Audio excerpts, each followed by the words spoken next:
Okay, let's get into this. When you think about space travel, you probably picture, fire and steel. But there's this whole other layer that happens way before a rocket even gets near a launch pad. Today we're looking at the Bare Metal Applied Science Project, and honestly, that name really sells it short. We're talking about a massive experiment that blends supercomputing with aerospace engineering. The whole mission is to see if a very specific digital setup can handle the math to land a rocket on Mars. It's basically a huge stress test, a really big one. They're trying to validate a whole stack Slurm, 24.11 for the scheduling, Lustre for the storage, and AMD security. And the test case is simulating the Starship belly flop maneuver. The belly flop, okay. Yeah, so the question is simple. Can this computer think fast enough to keep a virtual rocket from just, smashing into Mars? Before we get to the physics of falling sideways, let's talk about the brain of this whole thing. The sources focus a lot on Slurm 24.11.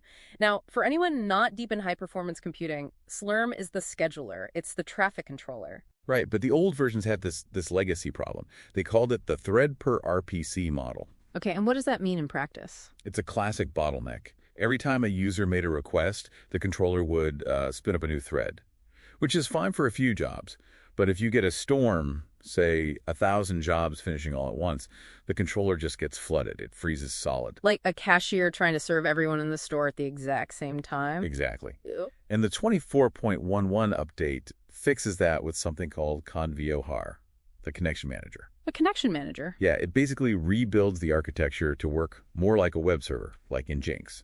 So instead of infinite threads, it has a fixed pool of workers. The benchmarks they mention are, they're pretty impressive. It's doing over 500 jobs a second without a hiccup. And that solves one headache. But the notes also mention another one, dependency hell. Oh, yeah. That's a huge deal. Normally, if you update your DPU drivers for a new physics model, you risk breaking the scheduler because they're all tangled together. So you're stuck. Right. But the new GPU plugin decouples them. You can update the drivers, get the latest math libraries you need, and you don't have to touch the scheduler's core.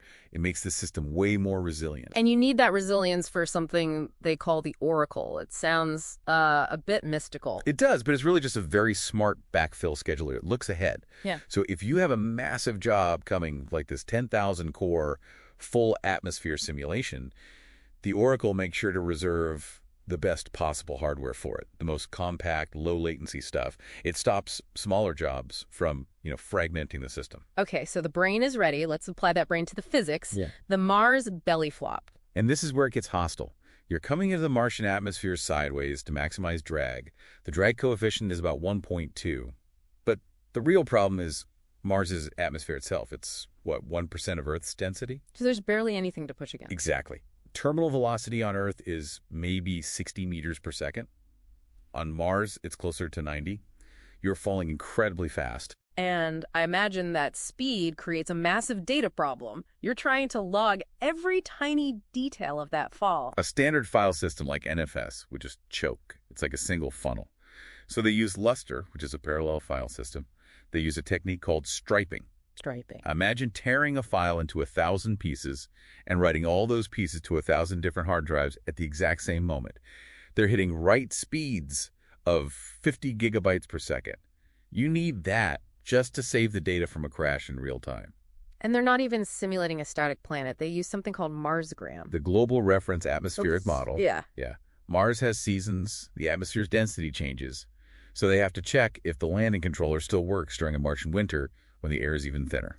Which brings us to the flip. You're at 500 meters, falling at 90 meters per second, and now the computer has to swing the rocket vertical for landing. And they're using a PID control for that written in Python. It's proportional integral derivative. Standard industrial controls, right? It is, but the tuning is everything. That derivative part is the key. It predicts the future momentum, so the rocket doesn't overcorrect and just, tumble out of the sky. Here's the catch, though. The notes say the specific values, the PID gains, the aerodynamic data, that's all intellectual property. You can't just leave that sitting in a plain text file. And that's where the third pillar comes in, AMD SEV-SNP. Secure encrypted virtualization. It's what they call confidential computing. It actually encrypts the system's memory. So even if a hacker gets root access to the machine, all they see is scrambled ciphertext. The simulation is basically running inside a vault. It's so locked down they don't even use a monitor. They render the crash videos using Matplotlib in headless mode. Right, there's no screen. The simulation just writes the video of the landing or the crash directly to that high-speed storage we talked about. You only know if it worked by watching the replay. It really pulls it all together. The philosophy is schedule, store, secure, and then simulate. We get so focused on the rocket, but the mission fails if the scheduler crashes. The road to Mars is apparently paved with IT infrastructure. But it does leave you with a pretty provocative thought. As we move toward this zero-trust science, where these critical simulations are running in encrypted black boxes, how do you verify the truth of a discovery that you are fundamentally not allowed to see? Something to think about. Thanks for listening to this deep dive.